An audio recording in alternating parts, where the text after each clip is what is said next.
What do you want me to say? I should know your pure reaction to that. There really isn't. What's going on, everybody? Welcome back to TTP Sports Late Night Edition. I'm not sure when this is fully going to go up. It's either going to be right after I record this, or this is going to be up in the morning for you guys. So it's really depending on that. But let's get down to the business. The Flyers lose to the San Jose Sharks. The San Jose Sharks, who were winless coming into this game. That is enough said there. The San Jose Sharks, who in the previous 2 games have allowed 10 goals each in their last 2 games. That's also enough said. My God. This was honestly probably the most easily predictable loss on the Flyers schedule, if I'm going to be honest. As a Philadelphia fan, as Flyers fans, we live through the embarrassment. Seriously, I saw a picture on Twitter. This is the second time the Flyers have done this. The second time the Flyers have done this recently is back in 2017. I believe it was when I saw the tweet. It was the 2017-2018 season. They went up against the Arizona Coyotes, who were also winless in the first, 12-13 games coming into that night, and the Flyers lost that game in overtime. So the Flyers, honestly, that was easily predictable. Losing 2-1 to the San Jose Sharks, giving that embarrassing team, because that is not a real NHL team that is being put out there on the ice. That is getting blown out every single night, even though I have nothing to say about that because the Flyers themselves are not a good team, but they're better than the Sharks. But like I said, this was the most easily predictable loss on the schedule. And I hate saying that, just because I expected it to happen. Seriously, I posted a tweet about this. This was a joking tweet, but also maybe kind of serious at the same time. I said, the little air quotes whispers, trying to, make up that, this was when San Jose was losing 10-0, their first 10-0 loss to the Vancouver Canucks. Well, they lost, 10 goals. I believe they scored a goal in that game. Whoop-de-doo. They lost, they allowed 10 goals and lost that game to Vancouver. They also lost the next game against Pittsburgh with allowing 10 goals. But I said during the Vancouver game, getting to the tweet actually, that watch the Flyers lose to the Sharks, and then I put in air quotes, runs away, just so I don't take any blame for the tweet. I didn't think that was literally going to happen. Well, it did.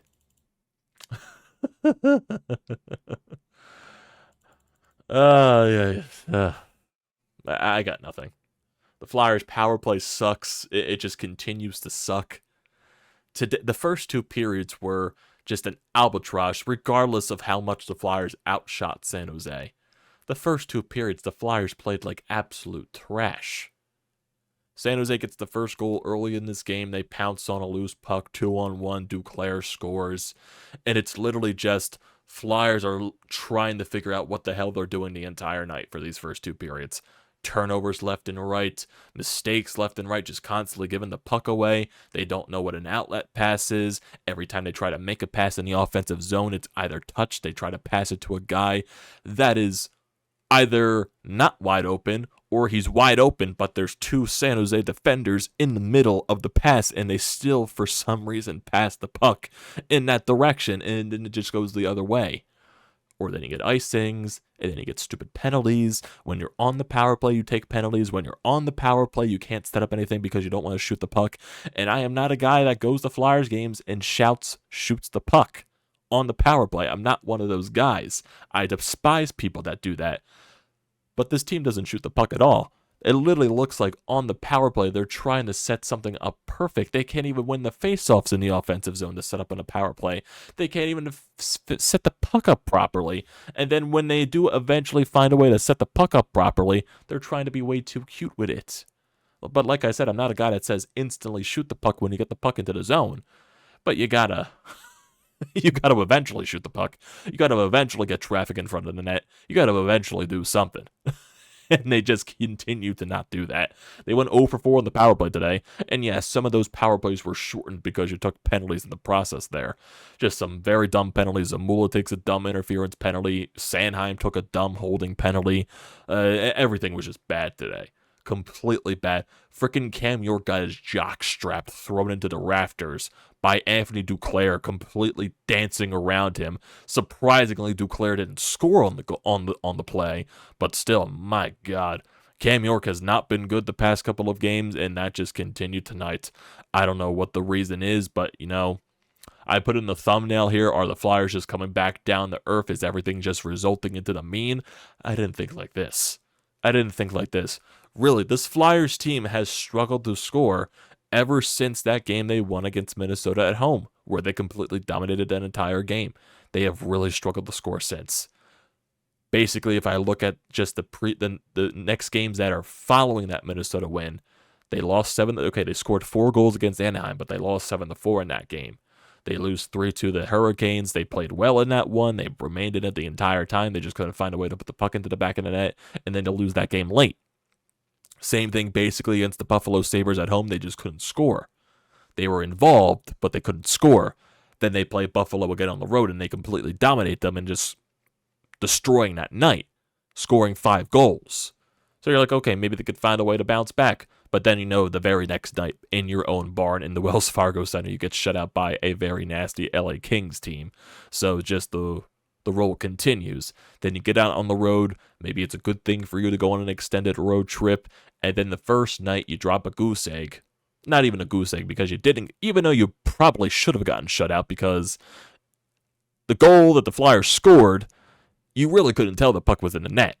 Now, granted, logic sense would be, on the initial play, Mackenzie Blackwood looks like he makes an unreal save, and you're just thinking to myself, my God, they're actually going to lose. My God, they're probably going to get shut out. You were really thinking to yourself at this entire point. That entire thing.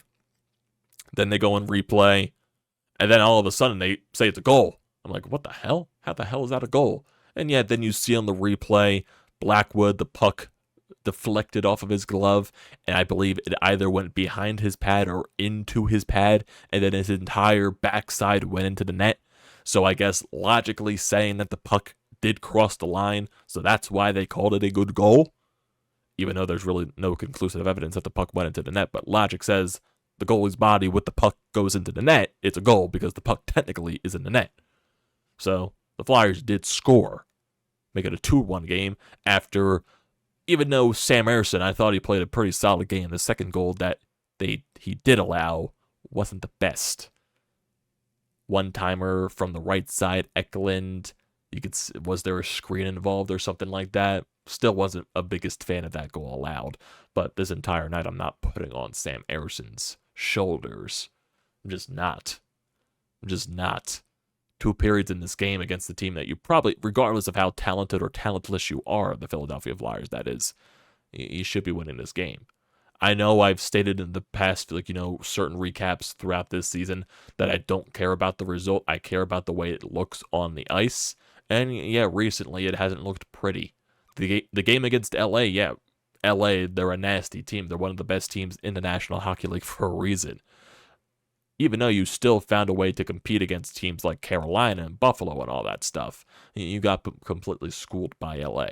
And you got completely outschooled yourself against a very bad San Jose team that is clearly tanking. And it's just going to be bad for years. They are bad. Bad. They're probably going to be one of the worst teams in NHL history as this season ends.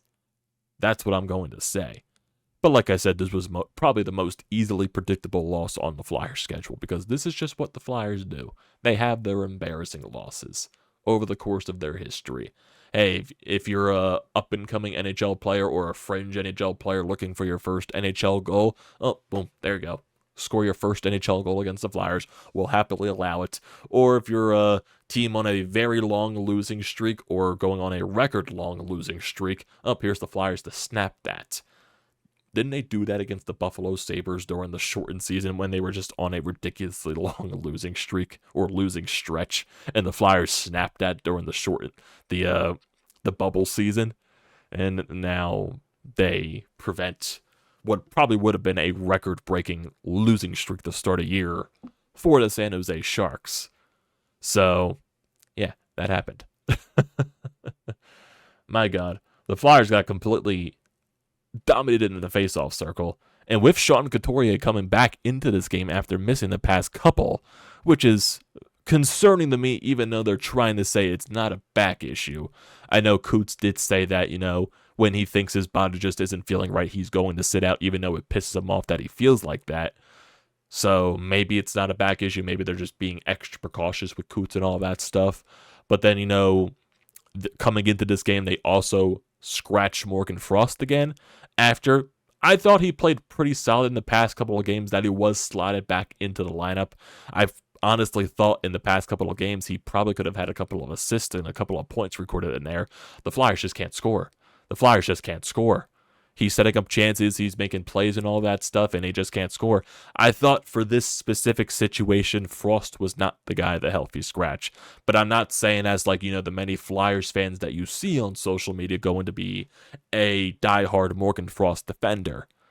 I'm not a huge Morgan Frost supporter. I'm not saying I hate the guy, I hate the player. I just think he's not, the most untouchable player in the world. I know you want to see a young guy go out there and play. I just, I know what he did last year going towards the end of the season, bleeding the teams in points throughout the end of the season and all for that entire stretch. It's just, sometimes the eye test doesn't fully do anything to me. I don't know. It's just the way I feel about Morgan Frost, in my honest opinion. It's just the way it is. But still, I don't think he should have been healthy scratched. I think, maybe if you want to try to score some goals, you could get some offensive production in there, a guy that can create plays that Frost can. I just think in this certain situation, he didn't need to be healthy scratched. He's not an unhealthy, scratchable player, and there definitely probably is some discourse in the near future. Most likely, his time in Philadelphia is almost up. That's just what I'm seeing throughout this entire thing. When you're in Torch's doghouse, it's going to be insanely hard to get out of.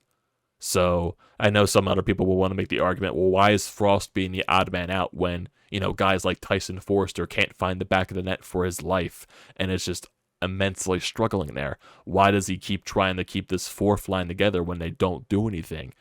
Same thing with guys like Owen Tippett. When Owen Tippett is struggling to find the back of the net, why is he, not getting punished for it? Why does Morgan Frost constantly get punished for everything?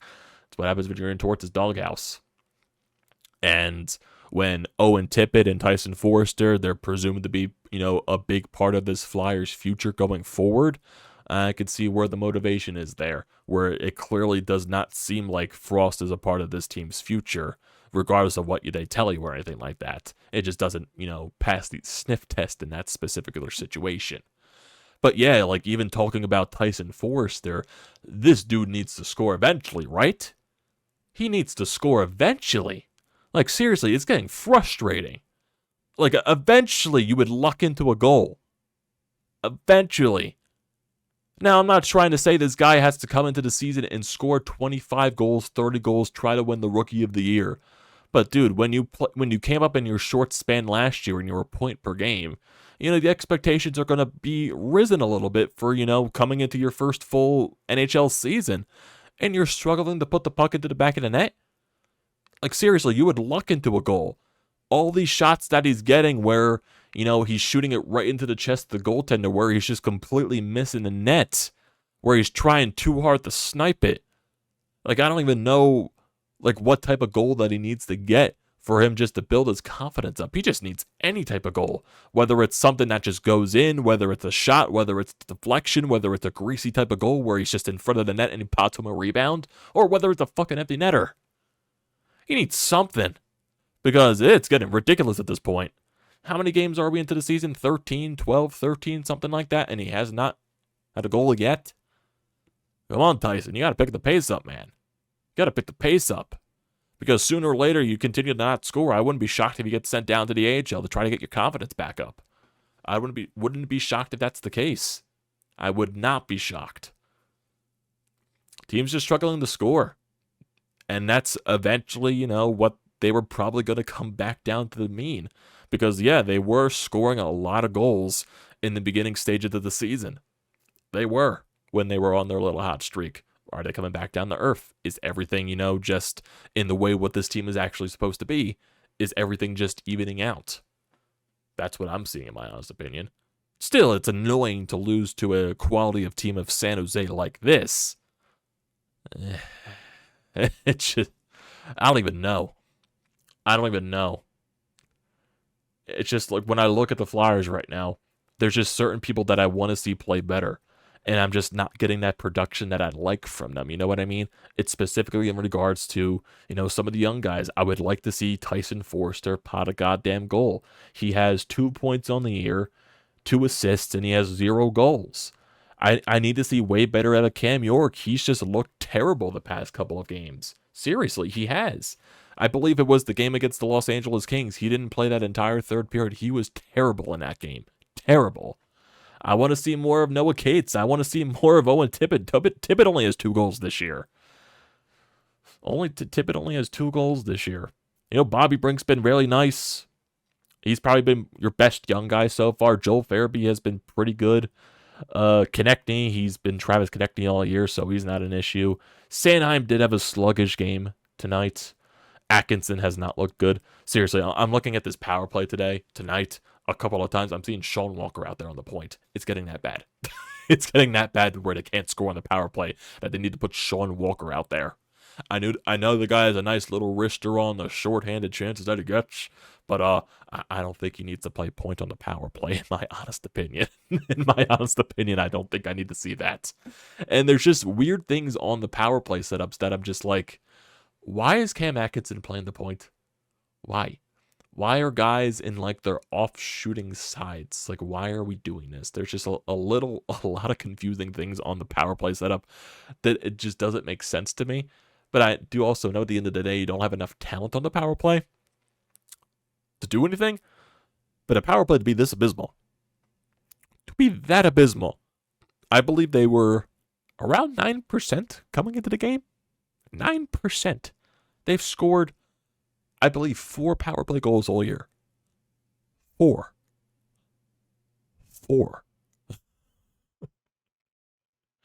That's bad. That's bad. And I don't know when, in terms of the goaltending situation, Cal Peterson on Saturday, there were a couple of goals that weren't his fault, but at the end of the day, it's Cal Peterson. You shouldn't be expecting that much from him. Sam Harrison definitely has looked a lot better, since he's been forced to take over the reins for Carter Hart because of his injury. Hart is on the road trip. They're saying it's day to day, but I'm still not sure what the whole classification is of his injury and all that stuff. He's on the road trip. I'm not fully expecting him to play on this road trip, so I don't know what the case is there. I'm sure hopefully they don't rush him back and everything like that. It's funny, too, with the way that the Edmonton Oilers are playing. You got NHL reporters saying, when is the Edmonton Oilers finally going to call the Philadelphia Flyers to ask about Carter Hart? Because I believe they did just waive Jack Campbell, and I doubt he's going to be picked up with the money that he's making, so who knows? But, yeah. I don't know. I don't know. Man. Man, oh man, oh man.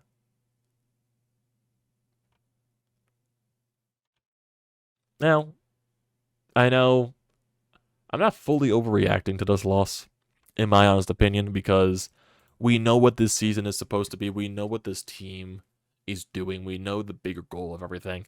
I'm just like, we have to be the team that gives the winless team their first win. That's just me. That's just me. I know the end goal of this team. They're not going to be good this year. They're still going to be a lottery draft type of team and all that stuff. I just want to see, like I said, the wins, losses, the results don't matter to me, except for tonight, in my honest opinion, just because I didn't want to be that team that lost to the winless team. But it is what it is at this point. It's the process of game in and game out. Like I said, the results don't matter. I want to see how you play. And yeah, you're going to have your bad nights. You're going to have your good nights. You're going to have your mediocre nights. That's just the way the game goes. And especially with a team like this that is rebuilding, they don't have that much talent. They got a lot of young, inexperienced guys on the team playing bigger roles than they probably should at this point. Yeah, there's going to be a lot of, rookie mistakes. There's going to be a lot of, growing pains. And maybe that's what we're experiencing with some of the younger guys here. Tyson Forrester, Cam York, all that stuff. So maybe that's the whole reason why. I just don't know. Maybe the whole scoring woes thing is just, now the lack of talent is finally showing its face and they're coming back down to earth after a hot start. This is what the team actually is. They're going to be more of one of the worst teams in the league. That's what I'm just expecting at this point. They got off to that hot start last year. They eventually came back down to earth. Now, I don't expect them to be as bad as they were last year, but who knows what's going to be the course as the season goes along, because the schedule only gets tougher from here. It just does. It just does. You're going up against the Anaheim Ducks, who you've already lost to this year, and they're off to a hot start in the season. I believe they have 7 wins, 8 wins, or something like that. They gave Vegas their first loss, so yeah. So you got a back-to-back this weekend, Friday and Saturday, in Anaheim and in LA. So who knows what's going to happen in that situation. Then you close out the road trip next Wednesday in Carolina, and then you come back home, and then just the end of November, it just gets tougher. You got Vegas mixed in there, the Islanders twice, the Rangers, the Hurricanes, the Devils. You also got the Blue Jackets mixed in there, but I'm specifically mentioning the other top, teams that you are playing at the end of the month. And then you go into the month of December, you're seeing the Pittsburgh more, Colorado, Nashville, Devils again, Detroit twice. It's just going to get tougher from here. So how is this Flyers team going to respond to that? Or are they just going to keep, dwindling down with the losses and everything like that? We'll just see. I hate for the Flyers talk to become irrelevant here on the channel again, like it was last year, just because I don't want to go through every single recap saying talking about the process of the game. How does it look? I don't care about the result and everything like that. I know I would like to talk about some positivities. I think over the course, the Flyers talk isn't going to die fully. It just isn't. That's just me. But we'll talk Flyers, off and on this year. Firmly Eagles, same thing, Sixers off and on and all that stuff. But it's just I don't want it to become fully irrelevant like it was last year. I don't think it will be, but I just don't want it to get to that case. That's, just what my 2 cents there. But we'll see how this team responds. They got a couple of days off here. They play their next game's Friday against Anaheim. Another late one, so we'll see how that works. Yeah. So, Flyers update here. They lose to a winless team in the San Jose Sharks, who technically aren't winless anymore. So, yeah, that happened. And we'll see how they bounce back. So, thanks, guys, for tuning into this, whether I am posting this immediately or in the morning. Just depends. So, don't forget to leave a comment in the comment section down below. Don't forget to drop a like. Don't forget to hit that subscribe button. It does me a great deal of service. Also, use the code TTPSPORTS. $20 off your first purchase at SEATGEEK. Great deal. Don't pass it up. Thank you guys once again for tuning in. I'll see you next time.